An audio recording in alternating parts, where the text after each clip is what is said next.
Listen baby, বিশ্বাস কর, আমি মাফিয়া হতে পারি কিন্তু এখনো ভার্জিন। কোনো মেয়ের কাছে যাইনি এই 28 বছর বয়সে, শুধু তোর জন্য। কথাটি শুনেই তের গা গলিয়ে উঠলো।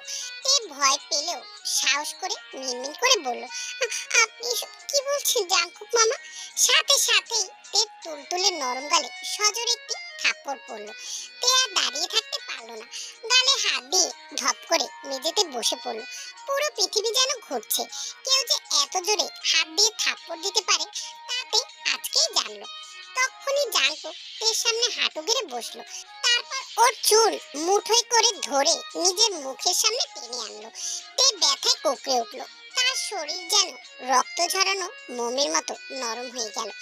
জাঙ্কুকের চোখ লাল, রাগে জমে থাকা সমস্ত আবেগ যেন তার ভিতরে একটি জ্বলন্ত আগুনের মতো দাউ দাউ করছে। ফর্সা মুখটা লাল হয়ে উঠেছে রাগ আর উত্তেজনার মিশ্রণে। কপালের শিরা উপশিরাগুলো ফুলে ফেঁপে উঠছে। গলার রগ পর্যন্ত স্পষ্ট, যেন সে প্রতিটি নিঃশ্বাসে রক্তে মেলাচ্ছে। তারপর জাঙ্কুক দাঁতে দাঁত চেপে বলল, আমি জীবন জাঙ্কুক, তোর কোন কালের মামা লাগি? আমি কি তোর নিজের নানির পেটের ছেলে?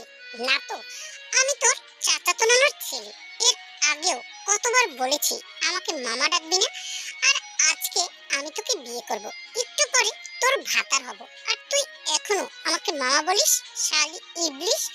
তার কণ্ঠস্বরে গোডাউনের কোণে প্রতিধ্বনিত হলো। শীতল অন্ধকারে যেন আরো চাপা হয়ে এলো। তে কাঁপতে কাঁপতে তাকালো জাঙ্কুকের দিকে। রাগ আর যন্ত্রণার মিশ্রণের দহন যেন একে একে সব বাঁধ ভেঙে দিচ্ছে। কিন্তু সেই রাগের পিছনে লুকিয়ে আছে এক অদ্ভুত টান, এক অজানা আকর্ষণ। হঠাৎ জাঙ্কুক তার রাগের নিঃশ্বাস ফেলে এক অদ্ভুত শান্ত স্বরে ডাকলো, সুগা, সুগা। জাঙ্কুকের কণ্ঠস্বরে এমন টান ছিল যেটা শুনলেই রুমের বাতাস ভারী হয়ে ওঠে। কয়েক সেকেন্ডের মধ্যে দরজার দিক থেকে দৌড়ে আসে একটি ছেলে। বয়স আনুমানিক 25, শরীর লম্বা, প্রায় 5 ফুট 10। ফর্সা তার গায়ের রং, চোখে অদ্ভুত কোমলতা, এক ধরনের নরম আলো। সে এসে থমকে দাঁড়ালো, নিঃশ্বাস জোরে ওঠানামা করছে। জি বস। জাঙ্কুকের চোখে তখন আগুন আছে, কিন্তু মুখে আছে মেঘের মতো শান্তির স্তর, যেটা দেখলে মনে হয় এই শান্তির নিচেই বড় কোনো ঝড় জমে আছে। জাঙ্কুক শান্ত স্বরে বলল, তে আমাকে মামা বলছে, শুনেছিস? সুগার চোখ ছলকে উঠল ভয়ে। জাঙ্কুকের এমন শান্ত হয়ে কথা বলা সে চেনে। এটা কোনো স্বস্তির শান্তি নয়, এটা সেই শান্তি যেটা ঝড়ের আগে নেমে আসে। সে শুকনো ঢোক গিলল, বুক কেঁপে উঠল। বস, তো তাহলে কি করব আমি এখন? জাঙ্কুক তার শান্ত চোখে সুগার দিকে তাকালো। সেই দৃষ্টিতে ছিল রাগের আগুন। কাদিয়ার উকিল এনেছিস? সুগা আর কিছু বলল না, শুধু মাথা ঝাঁকালো বারবার, যেমন কোন ছোট্ট ছাত্র তার শিক্ষককে স্যার স্যার বলে পড়া শোনাচ্ছে ভয়। মাথা নাড়ার সাথে সাথে তার চোখের পাতার ভেতরে চাপা আতঙ্ক জ্বলজ্বল করছিল। জাঙ্কুকের ঠোঁটের কোণে ক্ষীণ হাসি দেখা ফুটে উঠলো। তারপর জাঙ্কুক তের দিকে তাকালো। কিছুক্ষণ আগে যে মেয়েটা রাগে কুকিয়ে উঠছিল, সে এখন ছোট্ট পাখির মতো কান্নায় ভেঙে পড়েছে। চোখ লাল হয়ে গেছে, আর গাল দুটো যেন কাঁচা গোলাপের মতো লালচে। তে চোখে পানি নিয়ে কাঁপতে কাঁপতে বলল, দয়া করুন প্লিজ, এমন কিছু করবেন না, দয়া করুন। আমার পরিবার সমাজ মুখ দেখাতে পারবে না, সবাই আমাকে কলঙ্কিত বলবে, দয়া করে থামুন। তার কণ্ঠটা ভেঙে ভেঙে এলো, যেন প্রতিটি শব্দের ভিতরে লুকিয়ে আছে বাঁচার আকুতি। জাঙ্কুক শান্ত, আরো শান্ত হলো। সেই শান্তর মধ্যেই ছিল অদ্ভুত দৃঢ়তা। সে সুগার দিকে তাকালো। সুগা এক নজরেই বুঝে গেল জাঙ্কুকের চোখের ইশারা, কিছু বলার দরকার নেই। সে হঠাৎ দৌড়ে বেরিয়ে গেল দরজা ঠেলে, যেন কোনো যুদ্ধের সংকেত পেয়ে সৈন্য ছুটে যাচ্ছে। গোডাউনে তখন নিস্তব্ধতা। মেঝের উপরে তে ভাঙা নিঃশ্বাস, দেয়ালে আটকে থাকা জাঙ্কুকের নীরব আগুন। হঠাৎ জাঙ্কুক তের কবজি ধরে এক ঝটকায় তাকে কোলে তুলে নিল। তে বিস্ময় আর আতঙ্কে শ্বাস আটকে ফেলল। না, না জাঙ্কুক মামা, ছাড়ুন।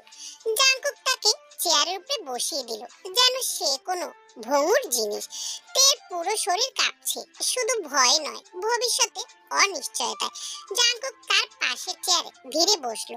নীরবতা কিছুক্ষণ দীর্ঘ হয়ে গোডাউনকে আঁকড়ে ধরলো। তারপর জাঙ্কুক খুব নিচু স্বরে ফিসফিসিয়ে বলল, আমি কোনো করছি না। কে জানে মান, আমি যা করছি তা হালাল, হারাম কিছু না।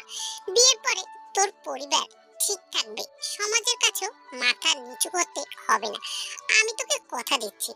সে এক মুহূর্ত থামলো, তারপরে কথাগুলো ছিল ধারালো, ঠান্ডা কণ্ঠে বলল, কিন্তু আমাদের বিয়ে না হলে তোর পরিবার থাকবে না, সোজা কবরের নিচে চলে যাবে। তের চোখ বড় হয়ে গেল, তার নিঃশ্বাস থেমে গেল, গোডাউন যেন হঠাৎ ঠান্ডা হয়ে গেল। তখনই বাহির থেকে ভারী পায়ের শব্দ শোনা গেল। কাতক দরজা ঠেলে সুগা ঢুকলো, তার সাথে দুজন বয়স্ক লোক, একজন কাজী আর একজন উকিল। দুজনের মুখেই ভয়, কপাল বেয়ে ঘাম গড়িয়ে পড়ছে। সুগা নিঃশ্বাস ফেলে নিচু স্বরে বলল, বস এনেছি। জাঙ্কু কিছু বলল না, শুধু চোখ দিয়ে ইশারা করলো। তখনই সুগা নিজের ভয় ভুলে তৎপর হলো, দুজনকে সামনে দুটো চেয়ার এগিয়ে দিয়ে বসতে বলল। কাজী আর উকিলের মুখে আতঙ্ক, আক্ষরিক অর্থে তাদের হাত পা কাঁপছে।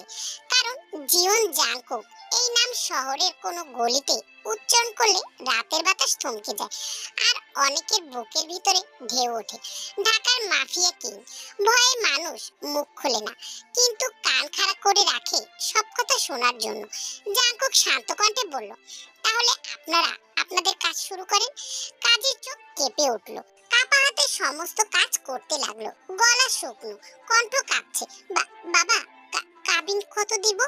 এই প্রশ্নে রুমের বাতাস যেন আরো ঘন হয়ে গেল।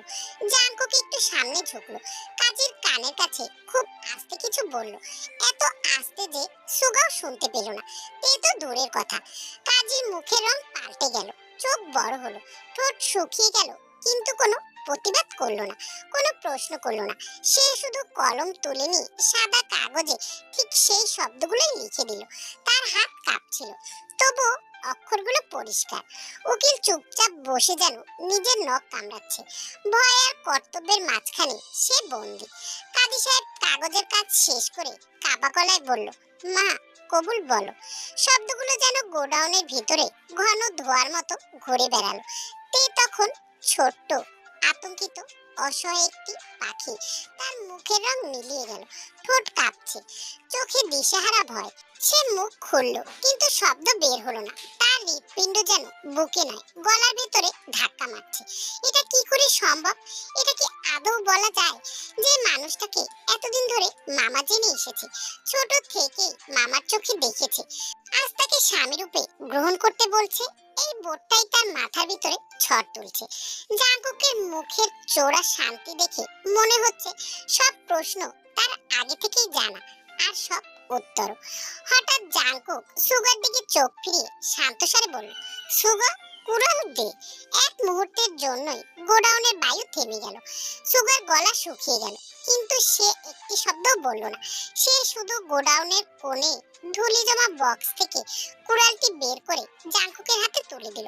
ধাতবের অংশের আলো পড়তেই ঠান্ডা চকচকে দবদবানি ফুটে উঠল। তের চোখ বড় করে তাকালো, তার শরীর পুরো গুটিসুটি মেরে উঠল। কাঁপতে কাঁপতে প্রায় চেয়ারের চিকন হাতল আঁকড়ে ধরল। হঠাৎই কুড়ালটা তার গলার কাছে এনে থামিয়ে দিল। চামড়া ছোঁয়া পর্যন্ত নয়, কিন্তু এতটাই কাছে যে ঠান্ডা ধাতুর স্পর্শ অনুভব করা যায়। তের কপাল থেকে ঘাম বেয়ে পড়তে লাগলো। কাজী, উকিল, সুগা সবাই স্তব্ধ, কারো চোখে পলক পড়ছে না। জাঙ্কুক দাঁতে দাঁত পিষে বিরল শান্ত কণ্ঠে বলল, জানেমান, কবুল বলে ফেলো, নয়তো তোর দেহ থাকবে, মাথাটা থাকবে না। কথাগুলো নিষ্ঠুর শোনায়, কিন্তু জাঙ্কুকের চোখে স্রেফ সিদ্ধান্তের বরফ। কোনো রাগ নেই, কোনো তাড়াহুড়ো নেই, শুধু অবধারিত পরিণতি। ভয় তের কলিজা যেন বুক থেকে বেরিয়ে আসতে চাইল। ও নিঃশ্বাস নিতে পারছে না, গলা শুকিয়ে গেছে, ঠোঁট নড়ে, কিন্তু শব্দ বের হয় না। জানেমান, বল। এবার কণ্ঠটি শান্ত নয়, একটু রুক্ষ, একটু কঠিন, আর পুরোপুরি সিদ্ধান্তের কণ্ঠ। তে চমকে উঠল, তার শরীর কাঁপছে, ঠোঁট শুকিয়ে গেছে, চোখের নিচে পানি জমা আছে, কিন্তু মুখে শব্দ আটকে আছে। অবশেষে কাপা নিঃশ্বাস পেলে কাপা কাপা কণ্ঠে বলল, কবুল। শব্দটি খুব ক্ষীণ, কিন্তু সবাই শুনে ফেললো। কাজী সাহেব হাতের কাগজের দৃষ্টি আটকে রেখে কাপা গলায় বললেন, মা, তিনবার বলতে হবে। তে চোখ বন্ধ করলো, দুপোটা পানি গলা বেয়ে ঝরে পড়লো, আর বাকিটা যেন ছুরি হয়ে বেরিয়ে এলো। কবুল, কবুল। জাঙ্কুক আস্তে করে কুড়ালটা নিচে নামিয়ে মেঝের পাশে রেখে দিল, যেন যুদ্ধের শেষে অস্ত্র নামিয়ে রাখা হয়। তারপর কাজে কিছু বলার সুযোগ পেল না, তার আগে জাঙ্কুক নিজেই স্পষ্ট কণ্ঠে বলল, কবুল, কবুল, কবুল। কাজীর গলা আরো কেঁপে উঠল। বিয়ে সম্পন্ন। উকিল তখনই ব্যাগ থেকে রেজিস্ট্রেশন পেপার বের করে দুজনের দিকে এগিয়ে দিল। তের হাত কাঁপছে এমন ভাবে যে কলম ধরতে আঙুল ফসকে যাচ্ছিল। চোখ দিয়ে টপ টপ করে পানি পড়ছে। প্রতিটি অশ্রু যেন স্বাক্ষরের আগে চুক্তির সিল হয়ে যাচ্ছে।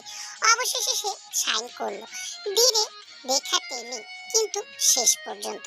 এবার জাঙ্কুক দ্রুত সাইন করলো, যেন এর দৃশ্য যত দ্রুত শেষ করা যায় ততই ভালো। জাঙ্কুক তখন চেহারে হেলে বসলো শান্তভাবে। তার মুখে কোনো হাসি নেই, কোনো উল্লাসও না, কেবল স্বস্তির কিছু আর মালিকানার ঘন ছাপ। এরপর সুগার দিকে নরম চোখে তাকিয়ে ধীর সুরে বলল, এদেরকে যেখান থেকে এনেছিস সেখানেই রেখে আয়। কথাটি শুনতেই কাজী আর উকিল লাফ দিয়ে প্রায় দাঁড়িয়ে গেল। তাদের মুখে এখনো আতঙ্ক, কিন্তু সাথে বড় মুক্তির নিঃশ্বাসও। সুগা চোখ দিয়ে ইশারা করতেই তারা মাথা নিচু করে বেরিয়ে গেল। সুগাও পেছন পেছন বেরিয়ে গেল। গোডাউনের ভারী দরজা আবার ধীরে ধীরে বন্ধ হয়ে গেল। জাঙ্কুক তের দিকে তাকিয়ে দেখে তে এখনো কাঁদছে। তাই জাঙ্কুক ঠান্ডা স্বরে বলল, কিছু কান্না রাতের জন্য রেখে দে জানমান, এখনই সব শেষ করে দিলে রাতে কি কাঁদবি? তের চোখ ব্যথায় ভিজেছে, কিন্তু এবার চোখে শুধু ভয় নয়, সেখানে ঘৃণা, গভীর কাটার মতো ঘৃণা। সে ঠোঁট চেপে রাগের দৃষ্টিতে বলে উঠল, লজ্জা করে না নিজের ভাগ্নিকে বিয়ে করতে, তার উপরে এসব অসভ্যের মতো কথা বলতে?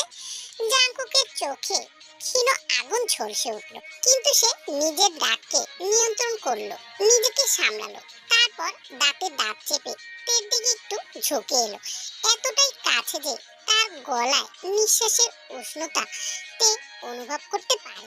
তারপর নিচু কিন্তু শব্দ ধারালো করে বলল, প্রথমত আমি কোনোদিনও তোকে ওইসব সাওয়ার চোখে দেখিনি, আর দ্বিতীয়ত বিয়ের পরে বউকে শুধু এসব কথা কেন? বউয়ের সাথে একই বিছানা শেয়ার করে অনেক কিছু করতেও আমার লজ্জা করবে না? জাঙ্কুকের কথাগুলো যেন আগুন হয়ে তের কানে বাজলো। লজ্জার ভয়ে তার মুখ লাল হয়ে ওঠে, কান দুটোতে যেন গরম ধোঁয়া বেরোতে থাকে। নিজের সব শক্তি জড়ো করে সে জাঙ্কুককে ধাক্কা দিল, কিন্তু জাঙ্কুক একটু নড়ল না, যেন সে মানুষ না, পাহাড়ের মতো শক্ত কোনো বেষ্টনী। তের কণ্ঠ কাঁপছিল, তবুও সে বলল, আমাকে বাড়ি যেতে দিন প্লিজ, আমি বাড়ি যাব। আব্বু আম্মু আমার জন্য চিন্তা করবে। কলেজ থেকে দুপুরে একটাই যাওয়ার কথা ছিল, এখন কত দেরি হয়ে গেছে, যেতে দিন প্লিজ। তার চোখের কোণে জল চিকচিক করে উঠল, যেন ভয় আর অসহায়ত্ব দুটোই সেখানে ঘুরপাক খাচ্ছিল। জাঙ্কুক আরো একটু ঝুঁকে তের মুখের কাছে আনলো নিজের মুখ। দুজনের মুখের মাঝে আর 1 ইঞ্চি দূরত্ব নেই, দুজনের ঠোঁট ছুঁই ছুঁই। জাঙ্কুকের ঠোঁটের কোণে বাঁকা হাসি ঝুলে আছে, সেই হাসিতে আরো বেশি ভয় পেয়ে গেল তে। তারপর জাঙ্কুক গভীর কণ্ঠে বলল, তুই এখন আর কিম্বারির মেয়ে না জানমান, তুই এখন জীবন বাড়ির বউ, তাই তোকে জীবন বাড়িতেই থাকতে হবে। জাঙ্কুক কথা শেষ করে ধীরে ধীরে উঠে দাঁড়ালো। তার আচরণে এমন এক নিরসত্ব শক্তি, যেন সিদ্ধান্ত নিয়ে ফেলেছে পৃথিবীর আর কিছুই তাকে আটকাতে পারবে না। মুহূর্তের মধ্যেই তে উঠে দাঁড়ালো, চোখ ভিজে উঠলো, ঠোঁট কাঁপছে। তারপরও সে হঠাৎ জাঙ্কুকের পায়ে লুটিয়ে পড়ে আঁকড়ে ধরে বলে উঠলো, এভাবে করবেন না প্লিজ, দয়া করুন, আমি এখানে মরে যাব, যা হয়েছে সব ভুলে যান, আপনি আপনার মতো।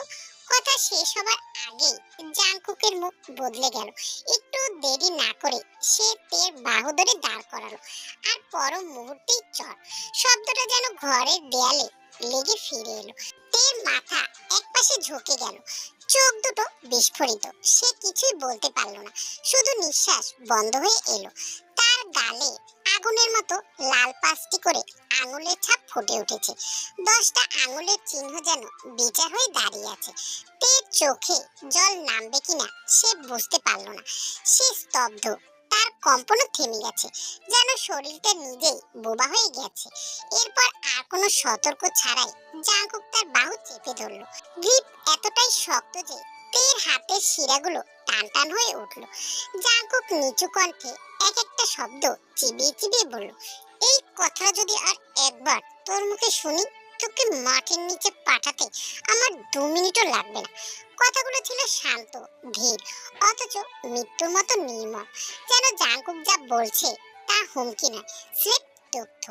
তে মুখ খুলতে চাইল, কিন্তু শব্দ বেরোনোর আগেই অনুভব করলো 2 গালের ব্যথায় সে ঠোঁট নাড়াতে পারছে না।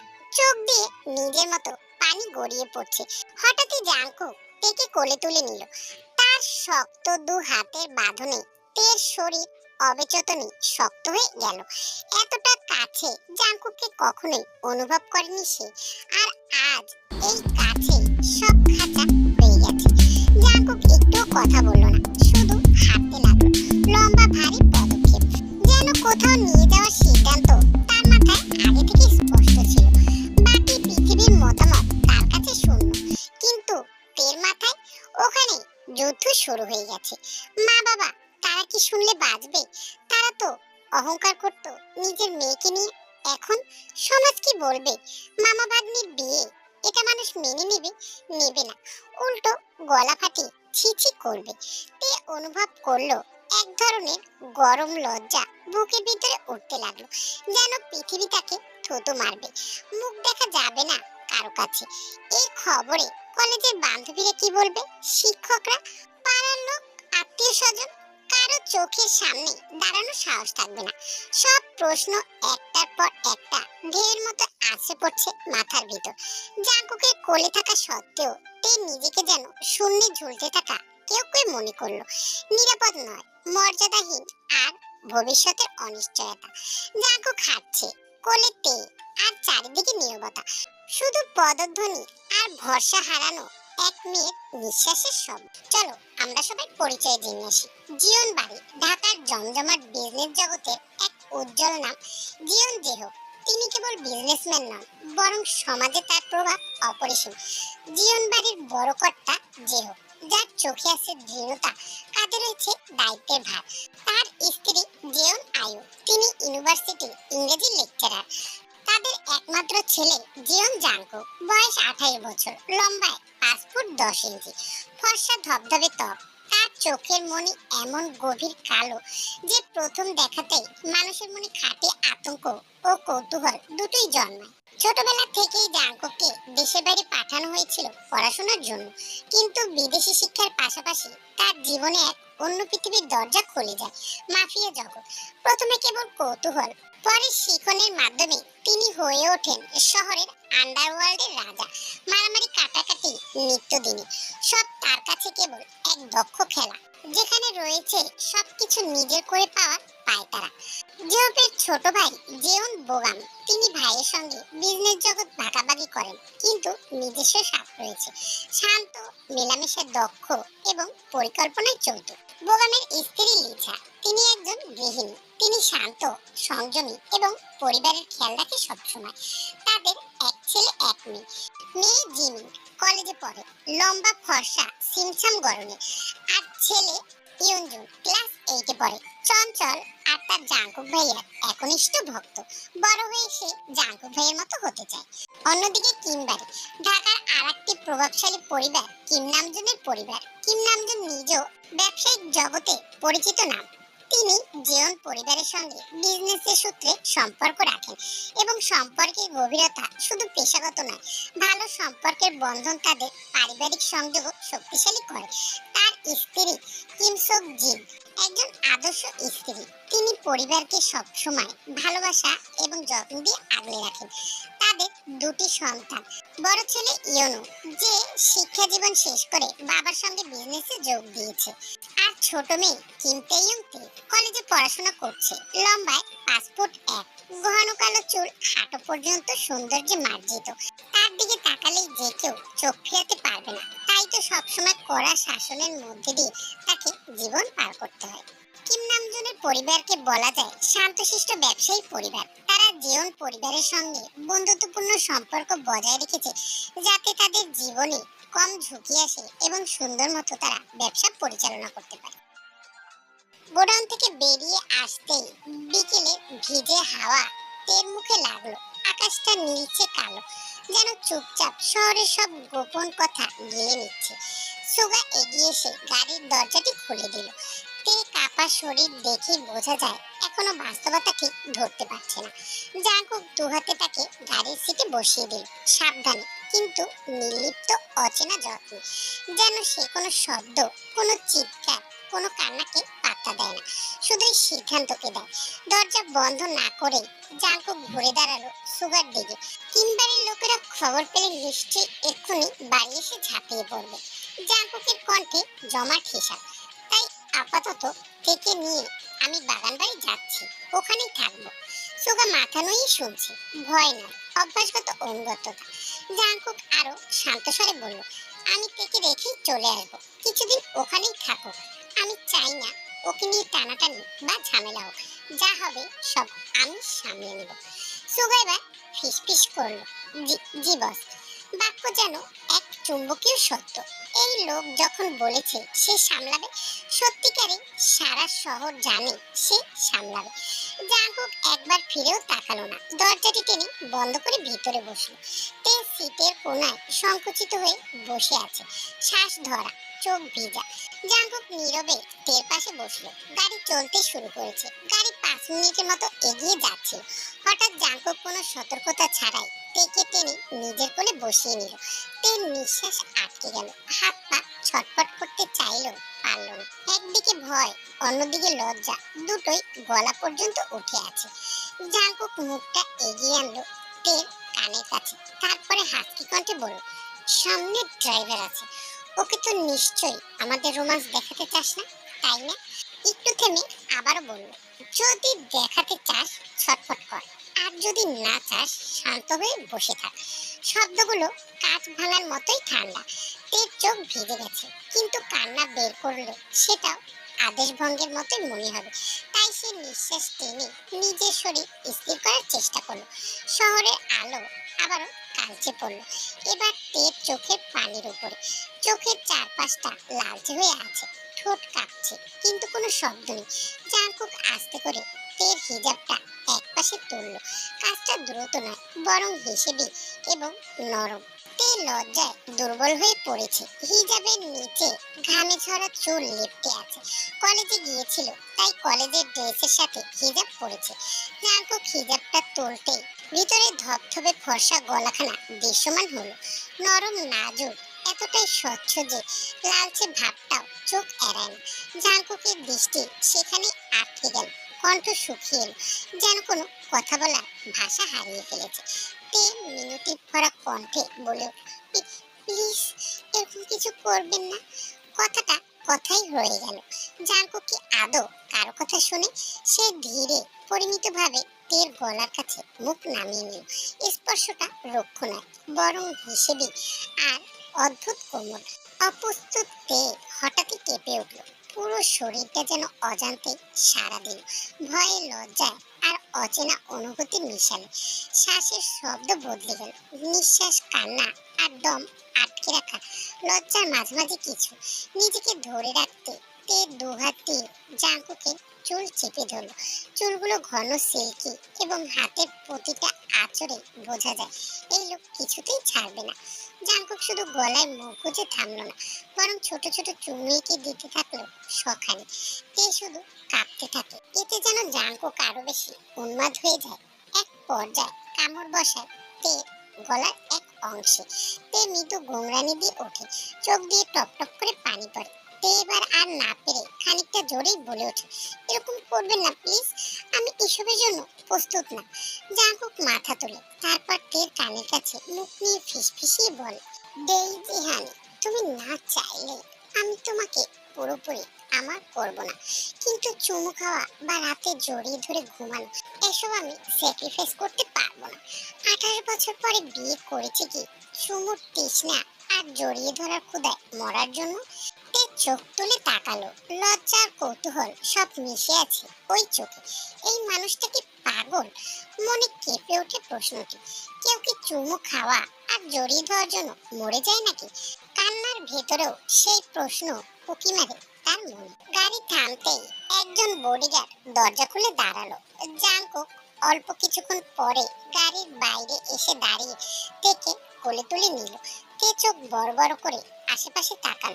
অচেনা অন্ধকার আর হালকা আলোয় সব মিলিয়ে যেন নতুন কোনো জায়গা, যা সে আগে কখনো দেখেনি। মুহূর্তেই সে কণ্ঠ কাঁপিয়ে বলল, আমায় কোথায় নিয়ে আসছেন? জাঙ্কুক হাসলো না, শুধু গম্ভীরভাবে উত্তর দিল, আমার বাগান বাড়ি। জাঙ্কুকের বাড়ির প্রধান দরজা পেরিয়ে ড্রয়িং রুমে ঢুকতেই তের চোখ বড় করে তাকাল। চারপাশে ছড়ানো আলো ছায়ার খেলায় পুরো বাড়ি যেন জীবন্ত হয়ে উঠেছে। বিশাল বিশাল রুম আর আধুনিক সব ফার্নিচারে ঘরটি ভর্তি। রুমের কোনায় কোনায় ৫-৬ জন মেয়ের দাঁড়ানো, সাজানো পোশাক নিঃশব্দে নিচের দিকে তাকিয়ে। জাঙ্কুক ধীরে ধীরে সিঁড়ি বেয়ে উঠতে লাগলো। তে শুধু চেয়ে চারপাশটি দেখছে আর বিস্ময় চোখ বড় করছে। এত বড় বাড়ি! মনের ভিতরে অজান্তেই প্রশ্নগুলো ঘুরছে। উপরের তলায় পৌঁছে বেডরুমের দরজা খুলে ভিতরে ঢুকতে তের চোখ বিস্ময় বড় হয়ে গেল। রুমটা এত বড় যে প্রথমে মনে হলো ফুটবল খেলার মাঠ।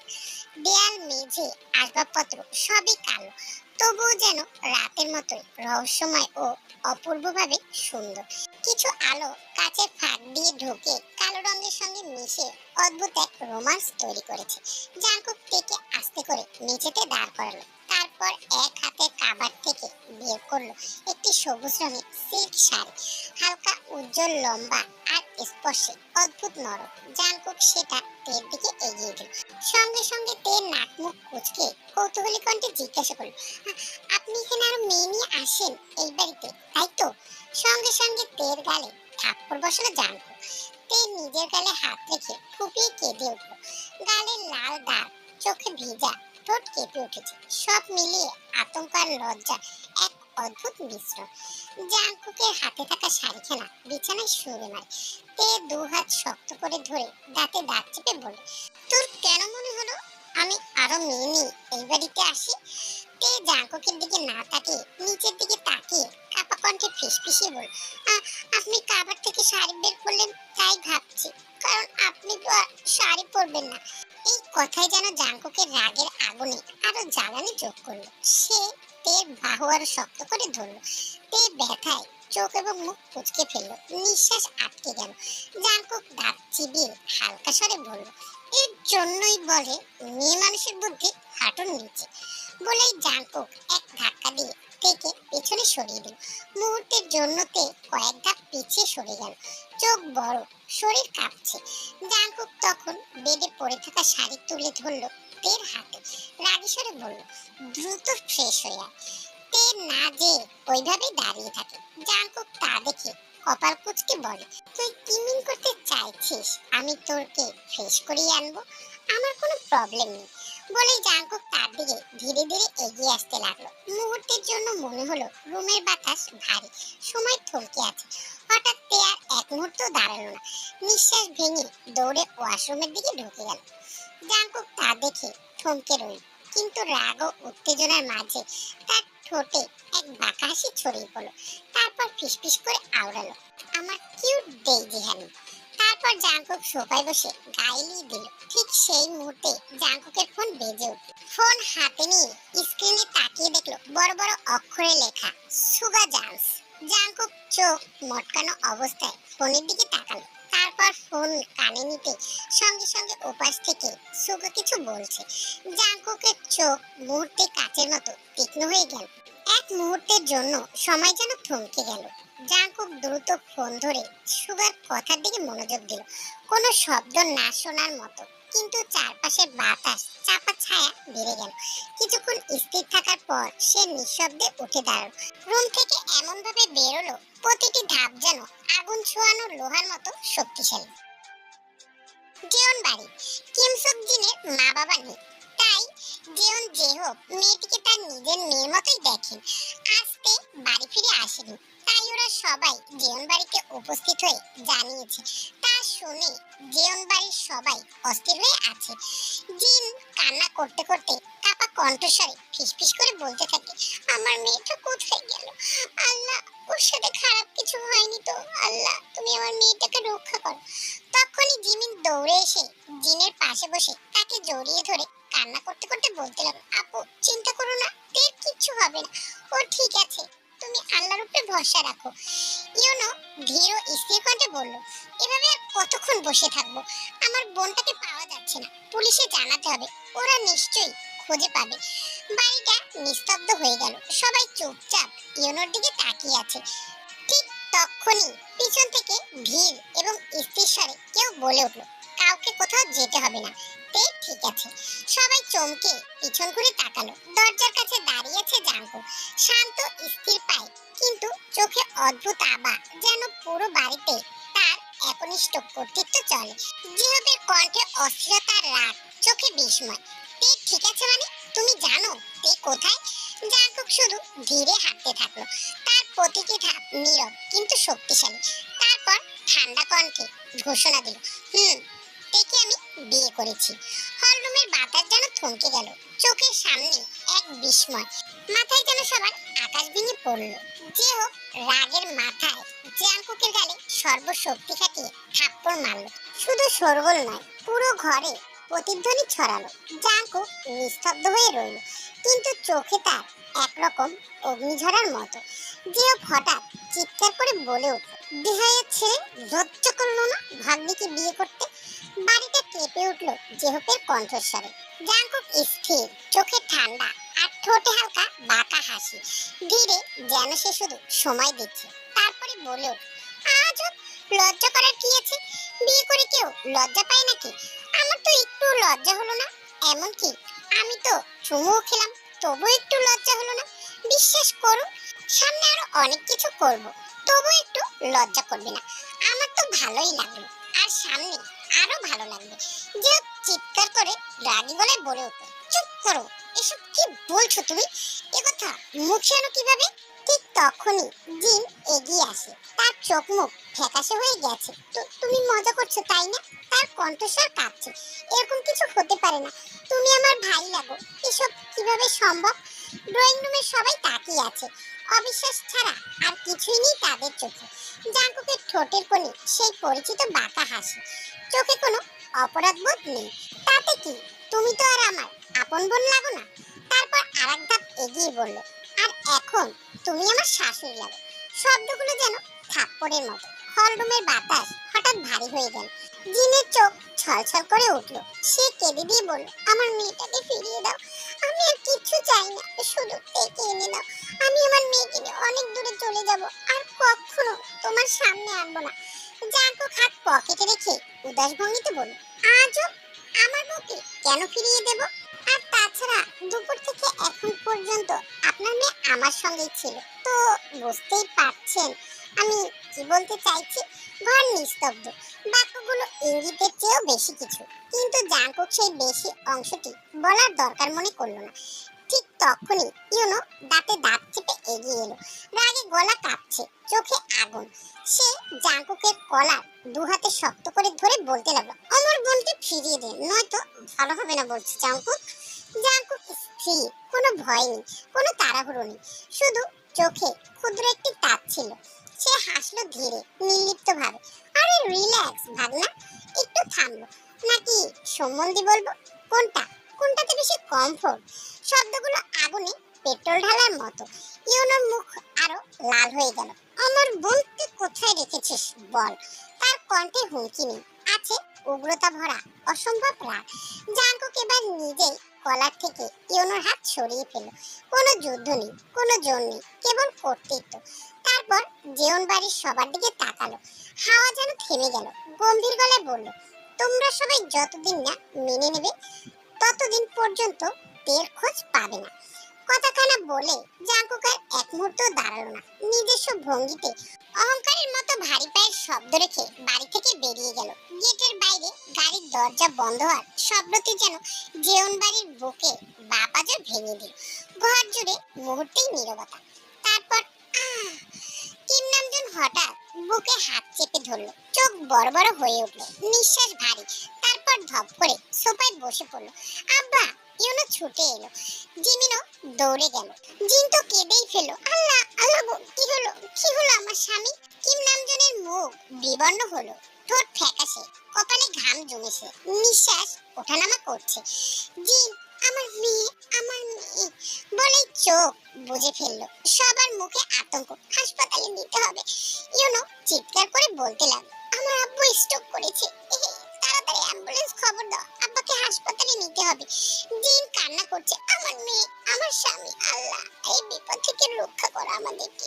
যেহেতু নিজ দায়িত্বে সব ব্যবস্থা করলো কিম নামজুনকে হসপিটালে ভর্তি করার জন্য। রাত ৯টা। বাগান বাড়িটা যেন অস্বাভাবিক নীরব। বাইরে ক্রমাগত ঝিঝি পোকার ডাক, ভেতরে একটি অস্থির টান, যেন পুরো দুনিয়া থমকে আছে দুজনকে কেন্দ্র করে। জাংকুক প্রধান গেট পেরিয়ে ঢুকলো ভিতরে। হাঁটার ভঙ্গিতে ক্লান্তি ছিল, আবার বিরক্ত। সারাদিনের ঝামেলা, তর্ক, চিৎকার সব মিলিয়ে মাথা যেন গরম কয়লার মতো। কোনো দিকে না তাকিয়ে সোজা সিঁড়ি বেয়ে বেডরুমে উঠে গেল। দরজা খুলতেই চোখ পড়লো বিছানার একদম কোণে গুটিসুটি হয়ে বসে থাকা তের দিকে। পরনে সবুজ রঙের শাড়ি, কাঁধ কাঁপছে নীরবে, গাল বেয়ে ক্রমাগত নামছে অশ্রু। কান্না করার শব্দ নেই, কিন্তু কান্নার উপস্থিতি এতটাই ভারী যে পুরো ঘরটা যেন ভিজে আছে।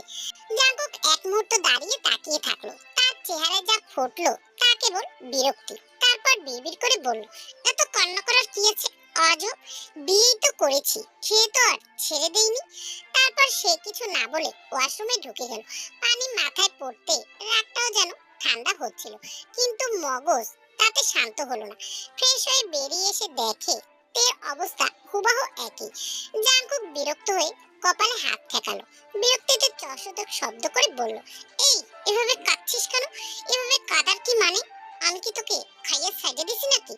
তে মুখ তুললো না, কাঁধ কাঁপতে থাকলো আরো বেশি। চোখের পানিতে ভিজে গেল আঙুলগুলো। জাঙ্কুকের বিরক্ত এবার মাথায় উঠে গেল। সে জোরে ধমক দিয়ে বলল, shut up you fucking crying. রুমের বাতাসটাও যেন থমকে গেল। ছাদের লাইটে স্নান হলুদ আলো তের ভেজা চোখগুলো আরো বড় দেখাচ্ছিল। জাঙ্কুকের ধমকের সাথে সাথে ছোট্ট শরীরটা কেঁপে উঠলো। বড় বড় ভেজা চোখে সে জাঙ্কুকের দিকে ভয়াত্মক দৃষ্টিতে তাকালো। জাঙ্কুক ঠোঁট কামড়ে প্রায় ফিসফিসের মতো হুঁশিয়ার করলো, এই শোন, আজ থেকে আমার কথা উঠবি বসবি। আমি কাঁদতে বলে কাঁদবি, হাসতে বলে হাসবি। শব্দগুলো কানে নয় মনের উপরে বসে গেল। জাঙ্কুকের শরীর সেই অদ্ভুত উত্তাপ, আর চোখে অধিকারের আগুন। শুধু ট্রাউজার পরা দেহটা এগিয়ে আসতেই তে সংকুচিত হয়ে পিছিয়ে গেল বিছানার কিনারায়। কিন্তু জাঙ্কুক তাকে পিছু হটতে দিল না। এক টানে তাকে টেনে এনে নরম গদির উপরে ফেলে দিল। তবুও কোনো চিৎকার নেই, শুধু গলা পর্যন্ত উঠে থাকা নিঃশ্বাসের শব্দ। তারপর তে কিছু বুঝে ওঠার আগেই ওর উপরে জাঙ্কুকের শরীরের ভার ছেড়ে দেয়। শরীরের স্পর্শের চেয়ে বেশি ভয় ছিল তার চোখের দৃষ্টিতে। দাবি করা, যেন কিছু বলছে, তুই এখন আমার। তের বুক উঁচু নিচু হতে লাগলো দ্রুত। সারা শরীর কাঁপছে ভয়ে, লজ্জায় আর না বলা আবেগে। জাঙ্কুক মুখটা গলার কাছে গুজে দিল। উষ্ণ নিঃশ্বাসে যেন বুকে আগুন লাগলো তার, কিন্তু কোনো অশোভন কিছু নয়, বরং এমন এক নৈকট্য যা কথার চেয়ে বেশি বোঝা যায়। জাঙ্কুক শুধু মুখ বুজে দিয়ে শান্ত হলো না, তার খোঁচা খোঁচা দাড়ি দিয়ে ঘর্ষণ করতে থাকে। তার স্পর্শে ছোট্ট গায়ে যেন কাঁপুনি লাগলো। ব্যথার ভয়ে চোখ মুখ খিচে নিল তে। ওর শরীর কেঁপে উঠলো, যেন পায়ের নিচ থেকে মাটি সরে গেছে। নিঃশ্বাস হালকা হয়ে এলো, আর চোখ চঞ্চল। সে সরে যেতে চাইলো। তার ছোট্ট হাতগুলো বারবার জাঙ্কুকের বুকে ঠেলে দূরে সরে দিতে চাইছে, কিন্তু জাঙ্কুক বিরক্ত মিশানো হাসিতে ওর দু হাতকে নিজের এক হাতে আটকে নিল। আর এক হাত দিয়ে শাড়ির আঁচলটা গুছিয়ে রাখার বদলে স্রেফ অবহেলায় সরিয়ে দিল পাশে, কোনো শব্দ ছাড়া, কিন্তু অর্থ পরিষ্কার রেখে। তে আটকে উঠে ফিসফিসিয়ে বলল, ছেড়ে দিন আমাকে, খারাপ লাগছে। কথাটি সেই অদ্ভুত নীরবতায় আরো তীক্ষ্ণ শোনা গেল। জাঙ্কুক মুখ না তুলে ভারী কণ্ঠে বলল, চুপ থাক জান, আর বাড়াবাড়ি ইস না, তাহলে না হওয়া বাসরটা করে ফেলবো। আমি নিজেকে অনেক কষ্টে কন্ট্রোল করছি। জাঙ্কুকের হুমকিতে তে চুপসে গেল। তারপর আচমকা জাঙ্কুক তের ওষ্ঠদয় নিজের ওষ্ঠদয়ের সাথে মিলিয়ে দিল। তে চোখ বড় বড় করে ফেলল। শরীরের ভিতরে শীত দ্বারা হয়ে গেল সোজা। ভয়ের মতো, আবার ঠিক ভয়ও নয়। হাওয়ার শব্দটা যেন থমকে গেল। অন্ধকারে এক সেকেন্ডের জন্য মনে হলো দুজনের নিঃশ্বাসই আলো হয়ে উঠেছে। সে জাঙ্কুককে ঠেলে ফেলতে পারলো না, আর টেনে ধরতেও পারলো না। শুধু অনুভব করলো কারো কাছে সব হারিয়ে যাওয়ার আগে যেমন এক ঝলক নিঃশ্বাস আসে, ঠিক তেমন অনুভূতি। জাঙ্কুকের শক্তপোক্ত হাতের বিচরণের সাথে বাড়তে থাকে ওষ্ঠদয়ের চুম্বন। হতদম্ব তে শরীরের ব্যথায় এবার গঙ্গিয়ে ওঠে। জাঙ্কুক এবার ছেড়ে দিল ওর ওষ্ঠদয়। সাথে সাথে তে জোরে জোরে নিঃশ্বাস নিতে থাকে, তবে হাত সরায় না, বরং তের সংবেদনশীল জায়গায় বিচরণ করতে থাকে। তে সময় নিয়ে নিজেকে ঠিক করে, তারপর জাঙ্কুকের দিকে কাতর চোখে তাকিয়ে বলে ওঠে, এরকম কেন করছেন? আমি এসবের জন্য প্রস্তুত না। জাঙ্কুক ঠোঁট কামড়ে নিঃশব্দ কণ্ঠে বলে ওঠে, I can't control my self জান। তে বলে ওঠে, তাহলে আমাকে ছাড়ুন। জাঙ্কুক ছাড়লো না, বরং শক্ত করে আরো জড়িয়ে ধরল। তারপর টের গলায় মুখ গুজে ভারী কণ্ঠে বলল, তোকে 2 দিনের সময় দিলাম। এই 2 দিনের মধ্যে অজাইরা চিন্তা ভাবনা বাদ দিয়ে রোমান্টিক মুডে এসে নিজের হাজবেন্ডের সাথে রোমান্স করবি। নয়তো কিভাবে রোমান্টিক মুডে আনা লাগে তা আমার ভালো করেই জানা আছে। তোর হাজবেন্ড অনেক ধৈর্যশীল, তাই তোকে 2 দিন সময় দিল। আমার জায়গায় অন্য কেউ হলে আজকে বাসর করে ফেলতো। তে মনে মনে আওড়ালো, এই অসভ্য লোককে আমি কিভাবে সামলাবো। সকাল ঠিক 9টা। পাতলা সাদা পর্দার ফাঁক গলে সূর্যের আলো ধীরে ধীরে রুমে ঢুকলো, আর সেই উষ্ণতা গিয়ে পড়লো জাঙ্কুকের মুখে। ঘুম ভাঙার সাথে সাথে জাঙ্কুকের চোখের পাতা ভারী হয়ে পড়লো। দৃষ্টি গিয়ে ঠেকলো নিজের বুকের উপর। সেখানে গুটিসুটি মেরে নিঃশব্দে শুয়ে আছে তে। চুলগুলো এলোমেলো, চোখের পাপড়িগুলো ভারী, নিঃশ্বাস স্থির কিন্তু গভীর, যেন রাতের ক্লান্তি শরীর থেকে এখনো ঝরে যায়নি। জাঙ্কুক কিছুক্ষণ দেখেই গেল। দেখার মধ্যেই কি অদ্ভুত শান্তি, আবার একই সাথে কর্তৃত্বের অনুমতি। হালকা ভূমিতে সে নিচু হয়ে ওর কপলে সামান্য ঠোঁট ছুঁয়ে দিল। এবার কণ্ঠ নরম করে বলল, তুই জানিস ডেজিহানি, তোর সাথে কাটানো প্রতিটি মুহূর্ত আমার কাছে রূপকথার মতো লাগে। শব্দটা এত নরম ছিল যে মনে হচ্ছিল এটা বলার আগে জাঙ্কুক নিজেই অবাক হয়েছে। কিন্তু সেই নরম মুহূর্তটা টিকলো না। হঠাৎ ফোনের রিংটনে রুমের নিস্তব্ধতা চিরে ফেলল। জাঙ্কুকের কপালের মাঝখানে ভাঁজ পেল। এত সকালে কোন সাহসে কেউ ওকে বিরক্ত করে? সাইড টেবিল থেকে ফোনটা তুলতেই স্ক্রিনে ভেসে উঠল সুগা ডান্স। জাঙ্কুক বিরক্ত মেশালো ভুরু উঁচিয়ে ফোন ধরল। ওপাশ থেকে সুগার স্বর তাড়াহুড়ো চাপা কিন্তু বেশ স্পষ্ট, বস আমি নিজেই আছি। জাঙ্কুক তীব্রভাবে নিঃশ্বাস ছাড়লো, তারপর আওড়ালো, আচ্ছা রাখ, আমি আসছি। ফোনটা টেবিলে রাখতেই একবার তাকালো তের দিকে। ও তখনও ছোট্ট পাখির মতো নিস্তব্ধ। জাঙ্কুকের ঠোঁটে আবারও সেই বাঁকা রহস্যের হাসি ফুটলো। ঘুমাও ডেইজিহানি, কারণ জাগা মানে আমার ঝামেলা সামলানো। এই বলে ওর ঠোঁটে একটি শব্দ করে চুমু খেয়ে বিছানা ছেড়ে ধীরে ধীরে নেমে ওয়াশরুমের দিকে পা বাড়াল। 8 ঘন্টা পর নিচে নামতেই পাশ ফিরে মেয়েদের দিকে তাকিয়ে কড়া কণ্ঠে বলল, ওদিকে যা, ডেইজিহানিকে ঠিকঠাক খাওয়াবি, ওর কখন কি লাগে দেখে বুঝে রাখবি। মেয়ের মাথা নিচু করে সোজা দৌড়ে গেল উপরের দিকে। জাঙ্কুক বাইরে বের হতেই চোখ পড়লো সুগা দাঁড়িয়ে আছে গাড়ির পাশে। হাওয়ার মধ্যে সকালবেলা কুয়াশা ঝুলে আছে, কিন্তু সুগার মুখে কুয়াশা নয়, আতঙ্কই বেশি। জাঙ্কুক কপাল কুঁচকে এগিয়ে এলো, তারপর বিরক্তি কণ্ঠে বলল, এত সকাল সকাল ঝামেলা নিয়ে এসেছিস কিভাবে? কালকে বিয়ে করেছি, বউ নিয়ে একটু শান্তিতে ঘুমাতেও দিবি না? সুগা গলা খাকারি দিয়ে মাথা নিচু করে একটু কাঁচোমাচো ভঙ্গিতে বলল, বস কালকে রাতে লোড করা গাড়িটা বের হয়েছিল, কিন্তু তো ধরা খাইছে, গোয়েন্দা অফিসার ধরছে। এক সেকেন্ডের মধ্যে জাঙ্কুকের চোয়াল শক্ত হয়ে গেল।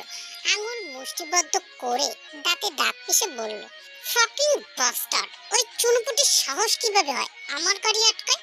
পরক্ষণে জাঙ্কুক কি যেন মনে করে বাঁকা হাসলো। সেই হাসি সুগা গা কাঁপিয়ে দিল।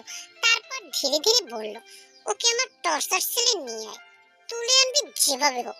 1 ঘন্টার বেশি সময় লাগলে তোর হাড়গোড় ভেঙে কি করব I don't know. I think আর কিছু বলতে হবে না। সুগার গলা শুকিয়ে গেল। সে জানে তার বস কি করবে। জি বস। জাঙ্কুক আর সময় নষ্ট করলো না, গাড়িতে উঠে বসলো। সুগা গাড়ির কাছে এগিয়ে গিয়ে জিজ্ঞাসা করলো, বস এখন কোথায় যাবেন? জাঙ্কুক গলা নিচু করে বলল, টর্চার ছেলে ওই গোয়েন্দাকে আর আমার সাথে যে বিশ্বাসঘাতকতা করছে, দুইটা রক্ত দিয়ে আমি গোসল করব। বলেই ড্রাইভারকে ইশারা করলো গাড়ি সামনের দিকে আগানোর জন্য। সো বাটারফ্লাই মাফিয়া অবসেশনের গল্পটির প্রথম পর্ব তোমাদের কাছে কেমন লেগেছে অবশ্যই কমেন্টে জানিও। এটা আমি ওয়ান শট করতে চেয়েছিলাম, কিন্তু এটা অনেক বড় হয়ে যাবে, তাই আমি এটা দুটি পর্বে শেষ করব। আশা করি দুটি পর্বে শেষ করতে পারবো। তো পরবর্তী পর্বগুলো দেখার জন্য অবশ্যই চ্যানেলটিকে সাবস্ক্রাইব করে লাইক দিয়ে পাশে থেকো। দেখা হবে মাফিয়া অবসেশনের পরবর্তী পর্বে। ততদিন সবাই ভালো থেকো। আল্লাহ হাফেজ।